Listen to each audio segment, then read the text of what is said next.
You're listening to Parasearch Radio, news, views and reviews from the world of the paranormal from across the UK and beyond. Find us on Facebook, Twitter and the World Wide Web. The views and opinions expressed by presenters and guests are their own and do not necessarily reflect the official policy or position of Parasearch Radio or their affiliates and sponsors. Listener discretion is advised. Hey, this is Jeff Belanger, author, researcher for Ghost Adventures, host of New England Legends, and of course, beer drinker. And you're listening to PSH Radio with Sam and Carl on the Parasearch Network. They're broadcasting to you from Old England. You can tell by the accents. Good evening, guys. We are back, and obviously it's just me tonight. Obviously we have a guest, which she is a very interesting guest. I've been waiting a while, well, not a while to get her on, but to finally do the show, because we've been speaking a lot, and she's just doing her first Paracon, Paranormal Convention, whichever you want to say. So we'll get straight into it. So welcome to the show, Michelle. Hello from America. And hello from England, if obviously we've got any American listeners listening in. So how are you this afternoon, evening? Well, it's 4:00 in the afternoon here, and we are excited, getting ready for a huge festival this weekend, and we'll be doing some paranormal investigations on Saturday night, so we got a lot on our plate for this weekend. I've noticed that, obviously, because I do follow you on Facebook, you do a lot of paranormal things, don't you, at your location? Yeah, we sure do. Belle Grove is considered one of the most haunted plantations in Virginia, so we have a lot of interest in it, so we, of course, accommodate those interests. And you are the owners of this plantation as well, aren't you? As well as your husband? My husband and I, Brett and I, we own the business part. We don't own the actual plantation. It's owned by a family out of Vienna, Austria, and we lease that from them. And it's a good working relationship between the two of us. So we've been here for 6 years, and we love being here. So. Yeah, I was looking up the history of the location just before the show, and God, like, the history is incredible. And you can think, obviously, like many haunted locations, you can understand why it's haunted. Yeah, well, we go all the way back to 1670, which is probably not that much history according to you guys, but for us, that's pretty far back. But we've pretty much seen pretty much all of America's major happenings. So, yeah, we have a lot of opportunities to have spirits that have stuck around. So could you tell me a little bit about some of the hauntings you have at the plantation? We have approximately 83 ghosts. We know this because we've had two separate psychics that have come at two separate times, and they both told us we had approximately 80. And then last year we were talking to the ghosts through our spirit box, and we asked them how many ghosts are here, and they came up specifically with 83. So we do have about 83 ghosts here. Our paranormal activity happens both day and night. Someone asked me this afternoon, does it only happen at night? No, it happens all the time. In fact, I was standing in the front hallway yesterday waiting for somebody to come in, and someone cleared their throat behind me. So, and that was about 1:00 in the afternoon. We have a little boy ghost named Jacob. We have a lady in white. We've seen quite a few slaves. Of course, we had slaves here on the property. We were held as a headquarters during the Civil War, so we have Civil War soldiers here. We even have two kitty cat ghosts, and a lot of guests have them pop up on the bed and purr in their ears or walk across the bed, and I'll hear about it in the morning. Wow. I just yeah, because obviously plantations were known to have slaves, weren't they? Oh, yes. We had slaves all the way up to the Civil War. We know in 1850 we had 72 slaves. In 1860 we had 92 slaves. Wow. Yeah. It's just crazy into how it like used to be back then. Well, it was that time, and that's how things were done. So unfortunately, it's not a very nice part of our history, but it is a part of our history. We do talk about it. We have about 7 ghosts that are in our basement area that are slaves, and we know them by name. So we try to interact with them as much as possible. So going on to obviously the slaves, which you know about, how did you go about knowing the names? A lot of times it was psychics that would come and they would be communicating with them, or they would come across on EVPs or come across spirit boxes, and they would let us know as well. In fact, about 3 years ago, we had Brian Cano here doing a paranormal investigation. He is from Haunted Collectors, and then also currently appearing on Paranormal Caught on Camera on the Travel Channel. And while he was here, one of the ghosts revealed his name as being Anthony. And we had dresses downstairs in our museum part. And he came back up. He says, Anthony wants you to know the dresses are used. I'm like, yes, they're antiques. So, how can I put this across now? So, if you obviously communicating a lot with the slaves, have you found out why they're still on their property, or? I think a lot of it has to do with that they feel at home here. I really don't believe people are actually stuck anywhere. I think they choose to be in a location that they want to be in, or they feel compelled to still be there. I think at any point, if they want to move on, they can. But a lot of our ghosts are very friendly ghosts, and they just enjoy being here. It's like Jacob. We know is 5 years old, and we know that he loves being here at the plantation because he's very mischievous, and he goes around doing things to let everybody know that he's here. And I don't think he's stuck here. I think he just likes being here. So as long as they behave themselves, I'm okay with it. Yeah, totally agree with you there. If I worked at a haunted location, I'd be like, yeah, behave. I'm fine. You can stay if you behave, So, is Jacob did he live on the property, do you know, or? We think he may be a baby that passed. We think his mother may have been Elizabeth Conway, which would have been James Madison, the president, James Madison's great-great-grandmother. So we think he may have passed as a baby and came back as a 5-year-old. So we don't think that he has a grave here or anything like that. At least we don't know of a grave that would have been here. I've done history, looked into the history of the families, and not all the children that were born, received names or received birth certificates. So we haven't been able to find a Jacob under her, but it doesn't mean that it didn't happen. Yeah, that's the thing as well, isn't it? And obviously, the type of location it is, you don't know, because some things might not get reported. So, right. I mean, we could be walking across a grave and not know it because didn't mark certain graves. We're still looking for the slave cemetery. We haven't found it yet. Wow. Yeah. So would you think this, just going on to the graveyard, slaves graveyard, do you think it's actually on the plantation's property, or do you reckon it's farther afield?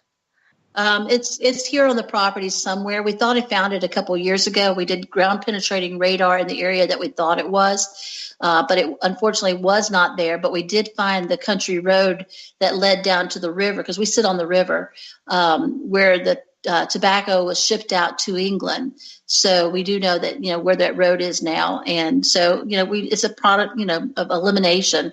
We just have to keep trying different locations that we think may or may not be there. That's the thing as well, because you've got to think of it this way, haven't you? If they've put no gravestones down, it's going to be a lot harder for you to actually find these graves. Right. Well, if you go to Montpelier, which is James Madison's home in Orange, here in Virginia, they did not know exactly where the slave cemeteries were until a snowstorm came through. And as the snow melted, the ground where the graves were of course, slightly indented. And you could see the graves from where the snow had not melted in those holes. So that's how they found theirs. Now, I don't know if I'll ever get that lucky. I think the possibility is that they're out in the field somewhere, and at this point, they may have already been tilled under, so I may never find them. So, but, we just keep looking. You never know what might pop up. And if you had, like, extra buildings added onto the property at all, or is it just stood as it was? The property as it stands today, the building that's here, the main house, was built in 1791, expanded in 1839, and restored in 1997. It took 6 years to restore the house, $3.5 million. We have 3 small buildings that predate the house, which is 1720. We have a summer kitchen, which is half kitchen, half slave quarter, then a smokehouse, and then a brick dairy. We also have a caretaker's house, which is around 1940, 1950 time frame. We don't have a specific date on it, but it's a lot newer than the pieces that are here now. When we were on the show Kindred Spirits in March, that's the house that they focused on, was the caretaker's house. Wow, I want to come. We have to be so far away. Yeah. Well, it's worth the flight. I assume it is. So do you know anything? Obviously, another haunting about the Lady in White. Do you know anything about her? We think that she may be Carrie Turner. We have upstairs window in the Turner room, which is one of the bed and breakfast rooms, where there's an etching in the window that says Carrie Turner in Vandenberg, May 18, 1869. Carrie would have written her name in the window using her engagement ring to prove that the diamond is really a diamond. However, I know from my research that she never married Mr. Vandenberg, and she didn't get married in 1869. She got married in 1872 to Dr. William Newton Jett. But we think it may be her, that and just feelings that I think that it might be her. And she's waiting on somebody. So it may be Mr. Vandenberg that she's waiting on that never came. Oh, you hear a lot of stories like that, though, don't you? Especially like the Lady in White or whichever, where obviously they're waiting for a loved one, and sadly they never turn up. Well, the neat thing about her is she tends to appear to well, I've seen her, but she tends to appear to males, to guys. I have a story when we had a couple that had come to stay at the house. They were doing a 5K run down the street from us. They arrived late in the afternoon on a Friday, so we really didn't get a chance to talk to them because we had an event going on. And so we got them in their room, and they left at like 5 in the morning to go do the 5K. They got back later that evening and went straight to bed. We still didn't get a chance to talk to them. So they really didn't know any of the history of the house. They really didn't know anything about the hauntings or anything like that. Next morning, they came downstairs on Sunday to have breakfast, and they finished up the breakfast, and the wife asked me, she said, I'd like to ask you a question. Is your house haunted? And I said, well, yes, it is, actually. And her husband kind of pointed at her and said, see, I told you. He'd gotten up the night before to go to the restroom about 3 o'clock in the morning. And when he came back out of the restroom, sitting on the edge of the bed was the Lady in White. And he kind of rubbed his eyes, and of course she disappeared, but she did appear to him. So that was kind of a neat story. Wow. That's what you want, though, isn't it? That's the stories you want when you do what you do. Yeah. Well, we've had people that have seen her. We had a Civil War reenactment probably about 2 years ago now, and a father and son were coming to the encampment on a Friday when they were supposed to be coming in to set up. As they're coming down my long driveway, which is covered with trees, they saw at the end of the driveway by the white post a Lady in White standing, and they thought it was me dressed, in my Civil War stuff, waiting for them to show up to greet them. By the time they got down, she had disappeared, and that's when we realized that she had appeared at the white post for them. Mm. You do a lot of reenactments, don't you? I've noticed. We do a lot of living history. We don't just do the Civil War, but we do all kinds of different things. I always say it's my excuse to dress up. So we just did a Mad Hatter's Tea where I dressed as the Queen of Hearts. So it's a lot of fun to dress up. It is a good excuse. Yeah, I saw checked a bit out of your Titanic one. You did? Oh, yes, we enjoyed that one. We have been doing that since we opened up 6 years ago, and it's extremely popular. It's an evening that we remember the victims that died and the survivors that survived, and we do both a dinner and a afternoon tea, and they sell out every year. Wow. Is there anything you don't actually do? I'm just saying, because you seem to do a lot. So I do. We do a lot. We do weddings. I do a lot of afternoon tea. In fact, I've got another. As you were talking earlier about cooking, I have to make afternoon tea tomorrow for a group of 7. There's not really much that I can say that I don't like to do here, other than maybe cleaning the windows. Yeah, we have 90. We have 98 windows. Damn. How many rooms do you have in the plantation? Bedroom wise, we have 4 rooms that we rent out, 2 upstairs, 2 downstairs. If you're talking about rooms total, there are a total of 13 rooms in this house. The house is about 8,000 square feet. We have 11 fireplaces, 11 bathrooms, like I said, 98 windows. When I first arrived here 6 years ago, it was just me and my husband. And so when I would clean the house, like sweeping and mopping, it would take me about 5.5 hours to completely sweep and mop the house. Wow. Yeah, it's a big house. I'm just blown away. So, what I found obviously interesting as well when I was looking up the research is the Civil War history. Yes. We were actually held as a headquarters during the Civil War by the Union Army.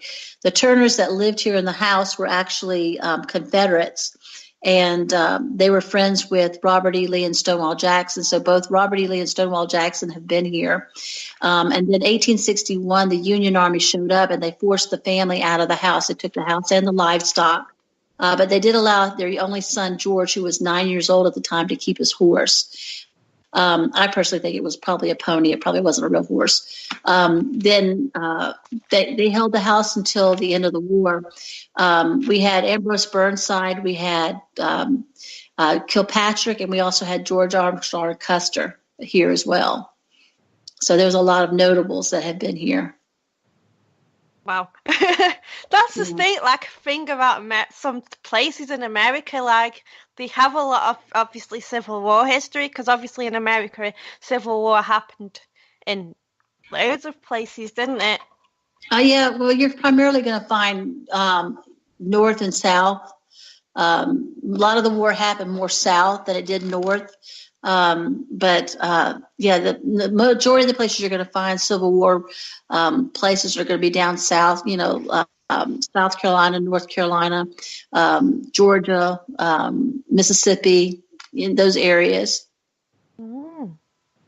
So obviously with the history of the slaves, the Civil War, and obviously the owners who have obviously passed now of the property, I'm guessing you had obviously a lot of deaths on the property.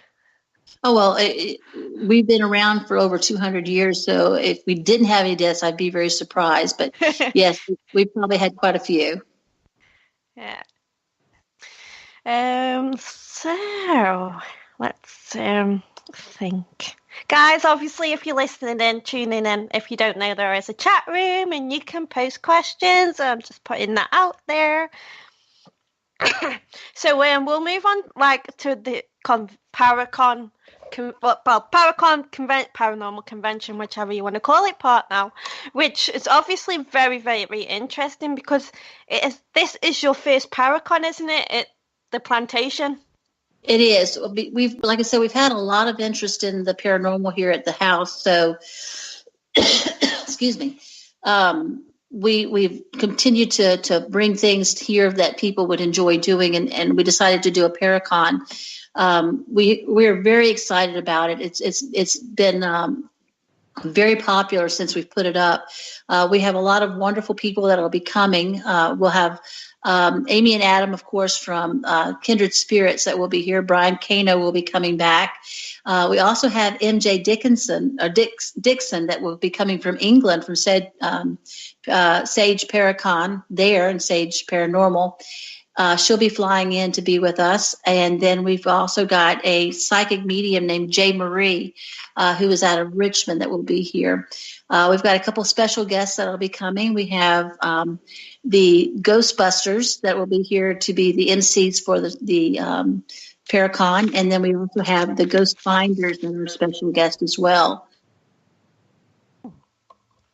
So, did you get asked to do a Paracon, or did you, obviously with your interest in the paranormal and people coming to your location to investigate, so did you come up with the idea of the Paracon, or?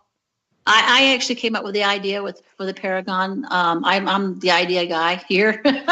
So, it just seemed like it was the next evolution of what we were doing. We offer ghost tours, in the evening, like an hour and a half ghost tour where you can actually come and hunt for ghosts. And like I said, they're not shy, so that usually we have people that I've never really had anybody not have some kind of experience. But like I said, the Paracon just seems to be the next evolution of what we were doing. And of course, it brings an opportunity for people to meet, not only the television and media talent, but it also we're bringing in vendors that will, bring new equipment that people can see and touch and feel. And we'll also have some spiritual people that will become advisors, psychics, that kind of stuff. The featured guests will be doing a Q&A panels. They'll be doing lectures. We'll have a gallery reading with Jay Marie. So there'll be a lot of really great things to be doing. And then we'll also be doing 2 paranormal investigations, one on Friday night for the VIP tickets, and then on Saturday for those that buy a weekend pass with a paranormal investigation added to it. Nice. It sounds like it's going to be a fun-filled paranormal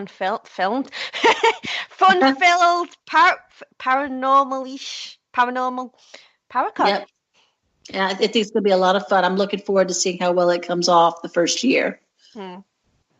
So, obviously continuing on with the Paracon, is there any, obviously, during the paranormal investigations, do you allow them to investigate every room in the plantation, or do you just allow them to just do, certain rooms? No, we actually we allow them to pretty much do any room they want to do. Of course, with the exception of the rooms that the featured guests will be staying in. We've got all 4 rooms booked with those that are coming, that are the talent that's coming in. Wow. I'm just blown away. It's just sounds so awesome, and I can't be there. Maybe next year, if you do one next year. Yeah. Well, we'll also be doing the paranormal investigations outside, not just inside the house, because we get a lot of activity outside as much as we do on the inside. Yeah, and obviously this plantation is literally in the middle of nowhere, isn't it? Not as much as you would think. We're actually on a very busy highway that runs between Richmond and Baltimore. So it's a major road that's just at the end of our driveway. So we're not that far off the beaten path where you have to go down like 4 or 5, back roads to get to us. So it's relatively easy. I always say that we're a really good hub, like a hub of a wheel, where you can come and stay here and then go out from here and do all kinds of things, whether it's going to DC or going to Richmond or going to Baltimore. So we're within an hour of DC and Baltimore and an hour of Richmond. So it's a really great location. I've never really, I think it's good as well, obviously, that you are allowing them to investigate outside as well, because obviously you don't know what happened on the grounds, so to speak. So obviously that is a good idea to do outside on the grounds as well. Yeah, we've done quite a few we do what we call walking, and where we go out and take pictures outside during our warmer weather, and we get all kinds of orbs. I mean, some nights we are just littered with orbs, and they come in all shapes and sizes and colors. We've gotten quite a few colored ones lately. We also have spirits that don't really come in the house, but that are outside. One that we know about is Richard. He's a Civil War soldier that we've kind of narrowed it down to. He was from either Michigan or New York. We haven't figured it out between the two yet. He did have a family, and he was there during the Civil War, which was really kind of a neat thing to connect with somebody. Didn't get a last name yet, so hopefully if we can get a last name, we can do a little research and maybe find out if he might be, somebody that we can put our finger on and say that's him. We, of course, the caretaker's house, when Kindred Spirits did their investigation, I had always known that there was a spirit in that house, and he's not exactly a nice person. He's very aggressive. He also cusses a lot. And I did warn them before they go in there. And of course, the first thing he did was cuss at them. So I was like, yep, that's him. I knew he was the overseer. And we know that his name is Baldwin Lee. And if you saw the show, you saw, how they tried to talk with him and I try to get me to go back in there, because I've been able to hear and see ghosts since I was 4 years old. So I pick up on a lot of emotion, and there's a lot of negative emotion in that house. So he and I had to come to an understanding. And in a second video that I put together after the show, it shows me going to talk with him at his grave, because we needed to find kind of a neutral ground to talk. Mm-hmm. He sees me as the person that's in the house, that this is my domain, where the caretaker's house is his domain, and it's hard for us to meet on either side. So we found his grave, and I went to his grave and I talked with him for a little bit, and then I came back and came into the caretaker's house and was able to go in with no problem. And we talked with him with the flashlight, and he turned the light on and off, to acknowledge, things mm-hmm. that we were talking about. So I think he and I have come to at least a little bit of an understanding. He's still very aggressive. He still cusses a lot. I think it's just his personality. You're never going to change that personality. But one thing that bothers me more about him than anything else is that he's holding some spirits there of slaves. They're afraid to leave because of him. And we've been trying to talk him into letting them go so they can go on if they choose to. And I don't know yet if we've accomplished that yet. Wow. So I don't know if you just mentioned this. So is he the caretaker then, if he's in the caretaker building? Well, it's not necessarily the building that he's attached to; it's the area. We do know from an old map that the overseer's house was where this house is standing today. So he really wasn't a caretaker; he was an overseer. He was in charge of all the slaves. So usually your overseer is not that nice of a person anyway. Mm-hmm. So yeah. He fits the bill quite well. So if you've seen him in spirit form, have you seen all his features? I see him sometimes when I first got here. He would watch me from the window when I was outside cutting grass around the building, and I would always look up and see him and peeking out at me, and I would say, okay, I'm not going to bother you. You're fine where you are. I'm not going to bother you. You just stay there. Don't come into my house. We just recently had a team that came and did a paranormal investigation, and they actually caught what we think may be someone else that's in there, which was the last resident that lived in there. His name was Inslee. And we think we caught a picture of him, and we think that the overseer was in a smaller part. I haven't put the picture up yet. I'll have to put it up pretty soon. But we think we caught both of them in the picture, looking out the window. Wow. Yeah, you'll have to let me know when it goes up, because that sounds really interesting to check out, that photo does. Yeah, it'll probably go up in the next day or two, because that's the team that's going to be coming to investigate on Saturday. Okay. Cool, because that's a great piece of evidence as well. Doing paranormal investigations or just walking around when you actually catch it. Yeah. Well, we have a lot of pictures. I mean, I take the really, really good ones and I take them out whenever we do ghost tours so people can see them. And a lot of them are just mind blowing. I mean, you can see features. The kitty cats, we have them sitting in the window. I mean, you could see them. I mean, it's just like crazy. Speaking of the kitty cats, I have a really cool story about them. We had a wedding here last year, and they had a little ring bearer. He was maybe 11 years old, and his name was Austin. And he stayed downstairs in one of our bedrooms. And he came to the dining room table the next morning for breakfast. And he said, "Miss Michelle," he said, "what's the name of your kitty cat?" And I said, "Which one?" Because we have two ghost cats. One is a dark gray color, one's a yellow tabby. And I said, "Which one?" He said, "The dark gray one." And his grandmother goes, "Oh, yeah, he was upstairs in my bedroom as well." And I said, "Well, we don't have a cat." And they're like, No, we saw that. I said, "I know, but they're ghost cats. They're not real cats." And they're like, No, we saw them. I said, "No, I know." They are ghost cats. That's the thing, though, isn't it? Especially like animals. They obviously think they're real, and then you're like, "No, they're not real." And then the yellow tabby was seen by, I guess that when, like the first year that we were here, she'd come back to my bedroom to tell me goodbye, and I wasn't in there. But she said her and her husband both saw a yellow cat sitting by my door.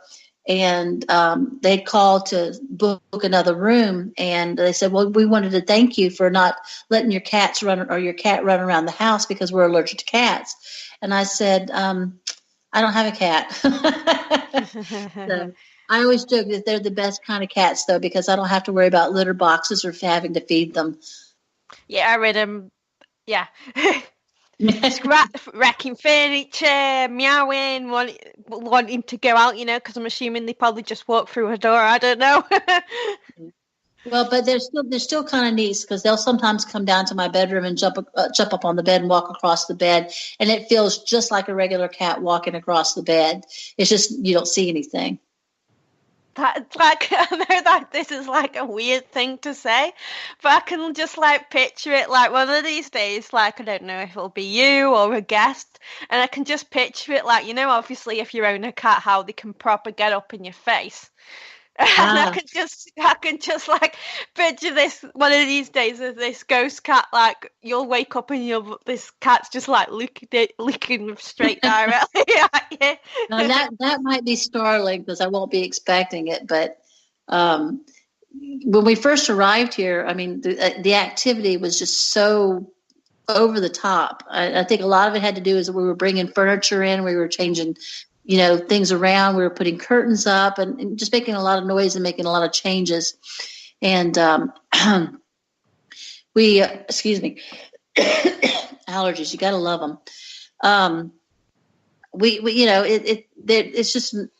was just so busy. I had to come to an understanding with our ghost because it was just too much. It was over the top. And so I finally had to sit down and say, okay, we're going to make a couple rules here. I said, I'm physically here. This is my time here.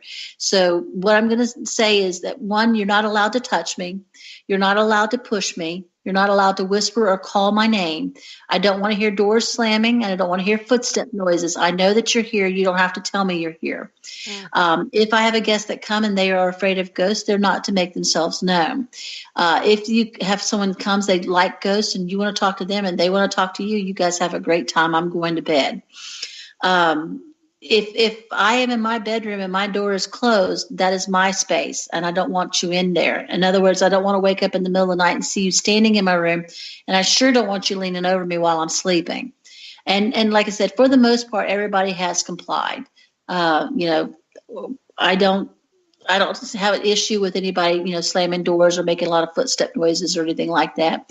And I think a lot of it too has to do with the fact that we acknowledge them. A lot of people come to me and say, "Oh, we have ghosts in our house. What do we do? What do we do?" And I'm like, well, first off, acknowledge them. I said, because most ghosts just want you to know that they're there. Yeah. And if you talk with them and acknowledge them, you're recognizing them. A lot of times, especially if you've got a noisy ghost, I always say, start off by just talking to them. It's just like you and I sitting in a room with a third person, and I start talking to the third person and I ignore you. And we don't say anything to you. We don't acknowledge you or don't even look at you. Eventually, because you are human, you're going to do something to get my attention, because that's exactly what we always do. And, if we acknowledge them, then they settle down, they get quiet. And that's what mine have done. And so I will tell you, they did break the rule, though. One time, about the second or third year I was here, I came down with norovirus, and I was deathly ill. I was throwing up terribly, and I was here by myself. My husband was traveling, and I was waiting for him to come back. But I could literally feel everybody in my room and the concern and worry that something was going to happen. So it was a good feeling. It wasn't a bad feeling. And then the next day when my husband finally got here, he was in the kitchen getting me something to drink because I could finally start keeping stuff down. And that was about the time I heard the cats meow. I'm like, honey, the cats are in the room. And he's like, well, do you want me to come and shoo them out? I'm like, no, it's okay. So they've become, kind of an intricate part of our lives. I mean, they're here, I'm here. Why would I not, acknowledge them? Mm-hmm. So we have a few people in the chat room. So could you just repeat what you actually do? I'm actually the business owner. I own the house. I don't own the house. I own the business part of the house. The owners have given, we lease the property from them, but they're also investors in our business. So it's a good working relationship. But I do every aspect of this business. If you go on social media and talk to us through social media, you're talking to me. If you come and visit, you're going to see me. And so I'm a very big part of everything about this house, even down to all the events. I'm the one that decides on what events that we do and so forth. So, yeah, I'm the jack of all trades.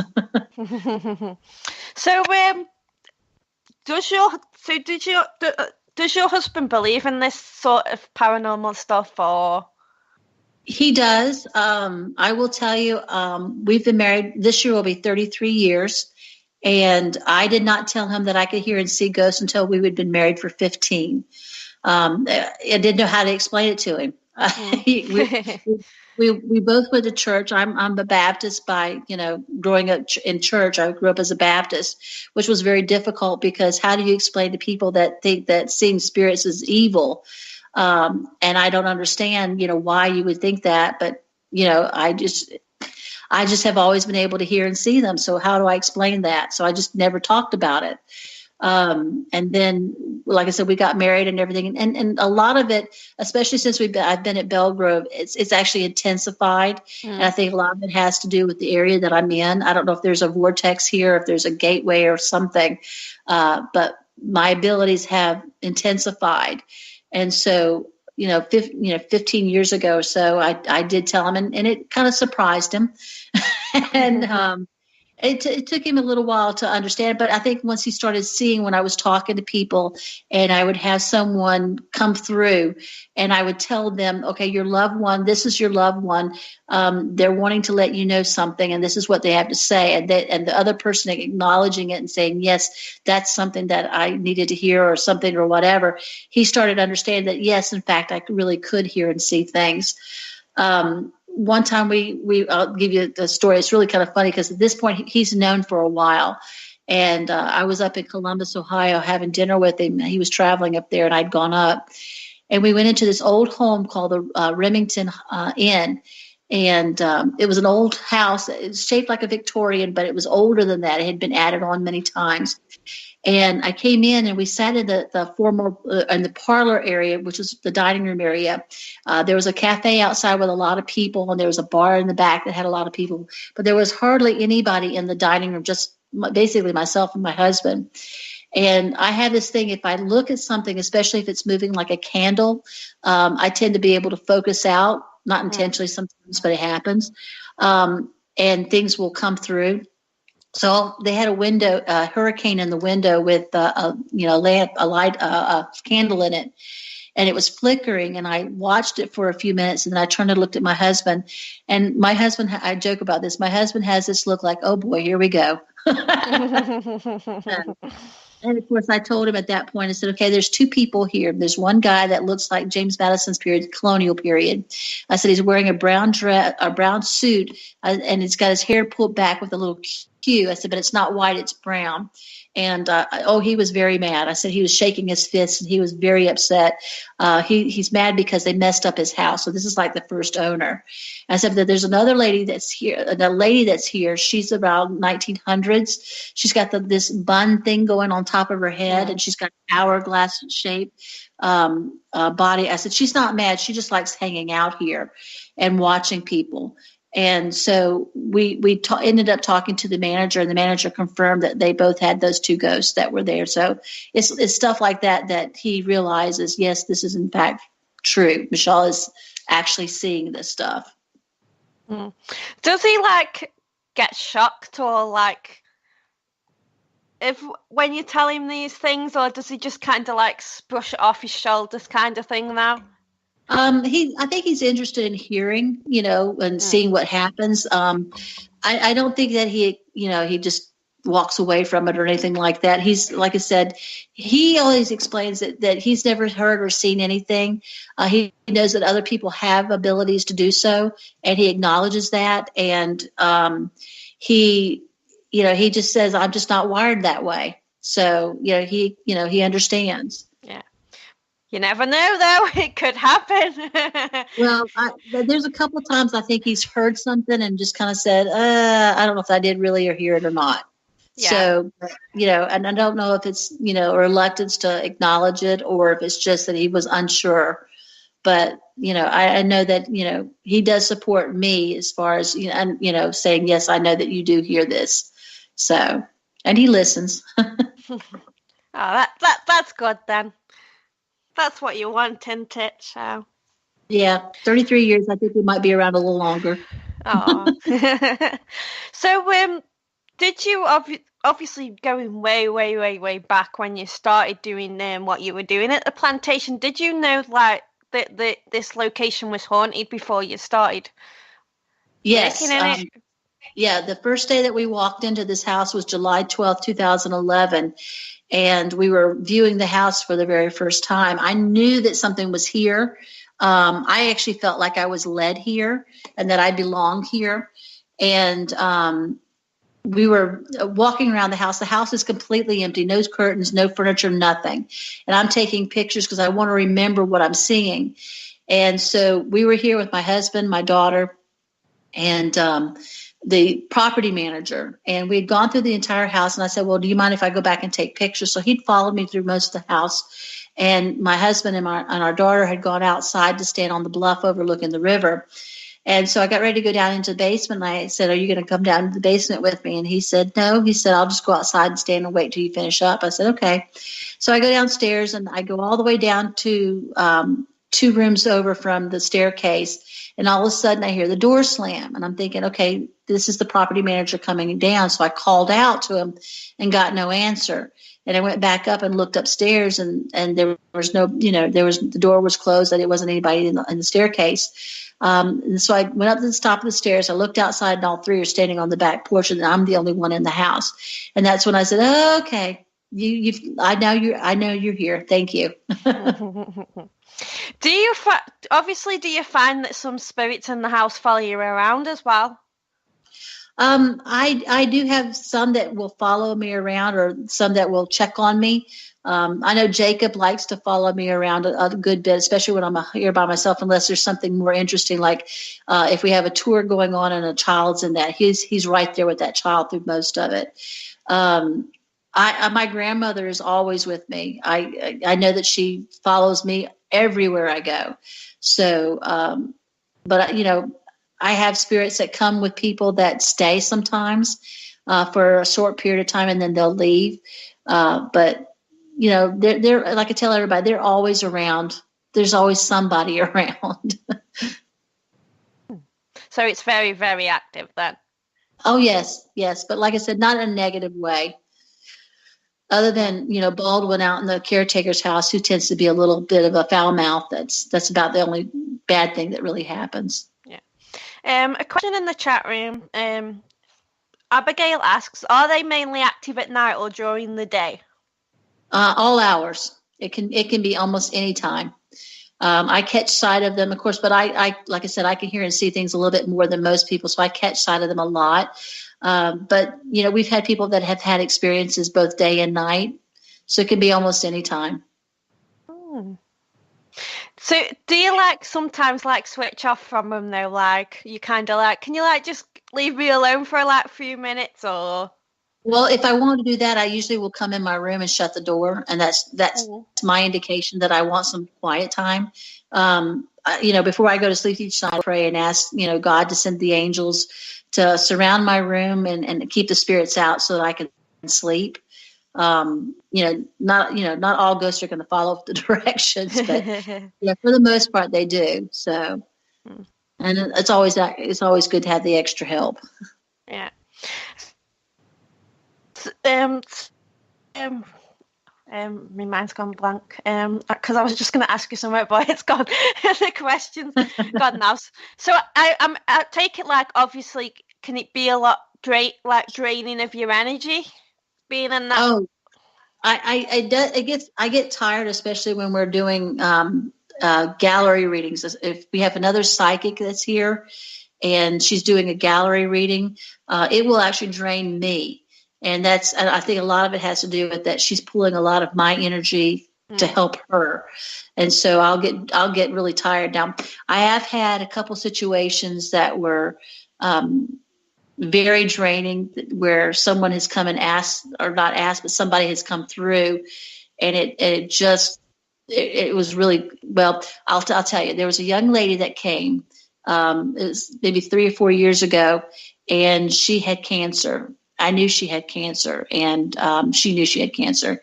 And we were sitting on the couch in the hallway, and I was talking with her, and I said, I just want to let you know, I said, you have a friend that has passed? And she said, yes. I said, I want you to know he's waiting on you. And that was, I guess, my way of letting her know that, she was not going to make it, without coming out and saying, you're not going to make it. So she did end up passing shortly after that. And her mother and her son, she was a single mom, 24 years old. And her son and her mother came over to see me. And it was really strange. It was one of the first times that I've ever had a spirit that interacted through me. And she was speaking to her child. And by the time we got done and they left, I literally was shaking. I was very weak and I was shaking because it pulled so much energy out of me. But for the most part, my ghosts here don't do that. Wow, that is just, yeah. It's hard, Yeah. I hate it when I know things that I don't want to know. And then I guess you kind of do I tell the person or not tell the person? Well, generally I don't, but a lot of times I think the people that I talk to, that they're in that situation, they realize it already. So, it's just, how much do you tell them? I can't tell the specific day and time, so, I can only tell them what needs to be told. Mm-hmm. So we have 10 minutes and just over 10 minutes left of the show. So we shall do this 10 minutes of obviously discussing the Paracon more, if that's okay with you, Michelle. That's perfectly fine. So you have obviously, if anybody has not tuned in from the beginning, you have quite a lot of interesting speakers, don't you, coming along? We do. We actually have Amy and Adam from Kindred Spirits from the Travel Channel. Brian Kano will be coming from the Paranormal Caught on Camera from the Travel Channel. He was also on Haunted Collectors. We have MJ Dixon coming from Sage Paracon and Sage Paranormal over in England. So she'll be flying over here to Virginia. And then we also have Jay Marie, who's out of Richmond, Virginia. She's a psychic, and we're very excited to have them. We also have guest speakers, which will be the Ghostbusters for our MC. And then we have the ghost finders that will be here as well as special speakers. So we're very excited to have all of them as part of our first Paracon. You also have a few sponsors as well, don't you, Michelle? I do. I have a couple sponsors, actually 3 of them right now. I have the Fredericksburg Paranormal Research and Investigation. They are our silver sponsors, and they'll actually be here on Saturday for a bazaar that we're having, and then they're going to be doing an investigation later that evening. I have Twisted Paranormal and Twisted Realm that will be as a sponsor with us, and then Culpeper Paranormal Investigations is also a silver sponsor with us. We're also looking for more sponsors, so if anybody would like to join us as a sponsor, we'd love to have you take part in it and be a part of this great and wonderful history-making event. And the information on our sponsorships can be found on our website at bellegroveplantation.com. You also have a different packages as well, don't you, for this Paracon? I do. We have several packages that you can purchase. We have, well, of course, our Ultra VIP package, which would get you into pretty much everything. You'll be coming in on a Friday for an early check-in, and then we'll have a Friday reception with all the talent. And then we'll be doing a special VIP paranormal investigation in the evening with all the talent as well. So if you're coming from England and you want to hang out with MJ, you can do that and search for the ghost here at Belle Grove. You'll also be able to get into all the lectures, all the Q&A panels, the gallery reading with Jay Marie. You'll be also allowed to come to the Saturday night investigations as well.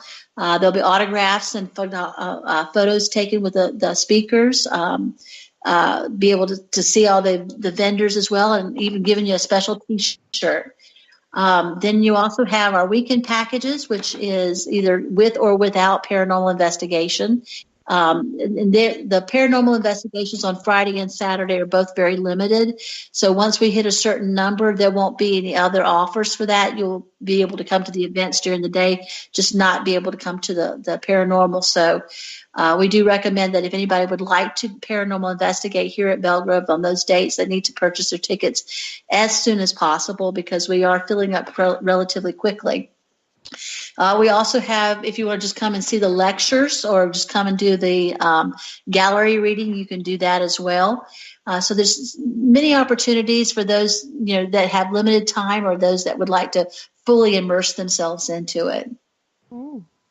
Sounds very, very interesting. Sounds like my sort of thing, and I'm sure people are listening in. Sounds like their sort of thing as well. Do you have vendors as well, I believe? We do. If you have anything that you would like to come in and teach people about, whether you're a spiritual advisor or a psychic, or whether you have candles or you have incense, or whether you have paranormal equipment or paranormal websites or shows or almost anything, if you'd like to come and set up a table and get your product and services out to a new audience, this is a great opportunity to do so. So we're fully taking advantage of the fact that we've just appeared on national television and getting a lot of people that are hitting our website and hitting us up for overnights just because they want to stay in a haunted room or whatever. So that's a lot of opportunities for you here for the Paracon. See, it's like the weird thing is, which I'll tell everybody now, like I've not seen kindred spirits or anything, but obviously when I saw about this event, because obviously our good friend MJ's going, I was like, I've heard about this location before. How have I heard about this location before? And I didn't even know you'd been on kindred spirits, so I'm like, how do I know about this location? Maybe past life, I don't know. Maybe. Well, the neat thing is that you can actually go to YouTube and actually go to our Belle Grove Plantation channel. I've got several videos that we've put up of paranormal things that have happened here. So if you want to see some of the things, in action, you can do it there. Also, you can look at Kindred Spirits.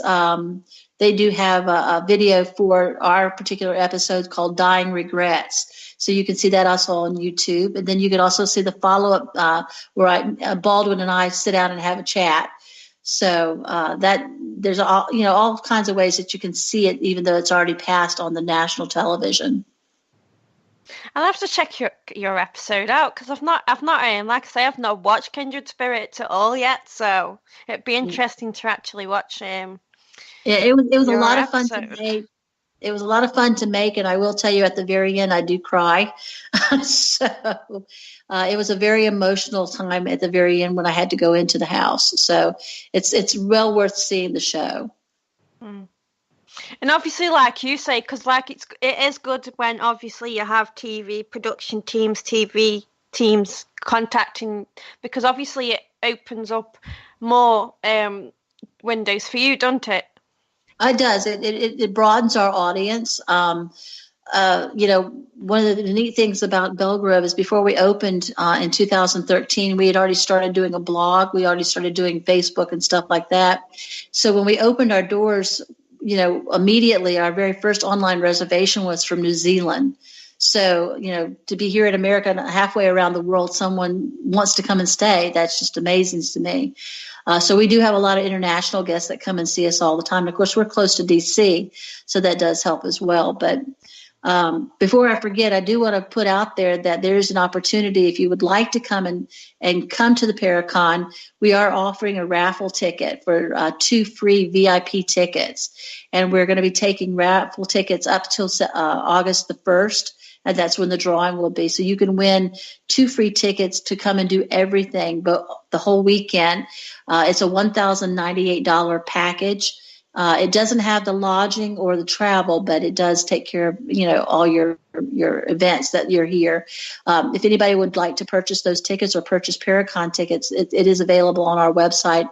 Again, at bellegroveplantation.com/paranormal. And if you go to our paranormal page on our website, you can also see some of the pictures of some of our ghosts as well. We do have them listed there. Someone in the chat room is asking, what is the episode called again with Kindred Spirits? Dying Regrets. Hopefully you heard that, Ingrid. Everyone's probably just going to be looking for it now. Well, I will tell you, the way Baldwin died was a very shocking way. We do uncover how he died, and it was. I knew that he had died in the way that, well, not exactly the way. He committed suicide, but I didn't realize how he committed suicide. So I'm not going to give it away, but you definitely want to see this. This was a very good episode. So, would you I don't know if you have, but would you consider doing your investigations live on Facebook or? We have done some live streams. The day that we have Paracon on Saturday, the 28th, is actually National Ghost Hunting Day here in the United States. I'm not sure if they're doing it in England at the same time, but you do live streams for that, and we may be doing that as well during the Paracon. Nice. That is cool. So, will you be doing will you be doing live feeds during the Paracon as well, or? Yeah, so definitely. That's one thing that I do love about us. Is from the very beginning, we've done a lot of social media. So there's a lot of opportunities to catch us, whether it's on Facebook or whether we put it up on YouTube or just pictures that are coming in through Instagram. Check out our we've got multiple pages on Facebook for Paracon, Haunted Belle Grove. And there's lots of stories, lots of pictures. When we do a paranormal investigation, if we get pictures or any audio or whatever, we put it up immediately so people can take part in it, especially when people live like yourselves so far away and can't be here. It does give you an opportunity to at least see some of the things that are going on. Yeah. Now, that is the great thing about Facebook and all social media. It is a very, very great platform because, you know, you can obviously with Facebook Live, you can be there, you know, which is good. So well, I'm hoping one day that I'll be able to get over to England myself. I know that it's a very haunted island, and I would love to come over and experience some of the things that are going over on there. Yeah, the Americans sure do love our country for the history and the hauntings, don't they? And we love it too. But well, you're there, we're here. That's the difference. And that's why I think we're attracted to coming there. A lot of it too has to do with our own heritage. My husband and I both have done our DNA, and both of us are English. So it's like going home. Wow, it's such a shame that they've got not like secret tunnels or anything or something, which it'd be so easy just to travel to and fro from like America, England. It'd be so much easier. Yeah. So with that said, Michelle, we have come to the end of the show. Would you like to add anything? No, I just want to say thank you guys so much for letting me come on and talk with everyone. And I hope everybody will jump on Facebook and give us a like and share us with a lot of your friends. Even if you're not in America, it's still a lot of fun to be a part of the things that we do here. And we'd love to have you as part of the following that gets a chance to experience all the ghosts that we have going on here. Yeah. And obviously, guys, the Paracon at Belle Grove Plantation is Friday, September the 27th till the 29th. There's a lot going on, guys. Obviously, we will be sharing a lot of what's going on, although we won't be there, but we'll still share it anyway because we think it's a great, great Paracon. We have to say that, Michelle, because it seems like really interesting. And hopefully we will obviously meet someday. I think we will. Yeah. So obviously, guys, I want to just thank everybody for tuning in the chat room. It's gone absolutely great today. Everyone's complimented and everything. Obviously, tomorrow, all the links shall be up, of course. If you missed this show, we have a lot coming, which obviously, hopefully, shall be announced in a few weeks. And obviously, Michelle, would you like to say goodnight to everybody? I'd like to say goodnight to everyone from America, and I hope that we all get a chance to see each other sometime soon. And it's a good night for me, guys. Thank you for listening. Don't forget to join us for more shows throughout the week. Find us on Facebook, Twitter, and the World Wide Web to keep up to date with all the shows right here on Parasearch Radio.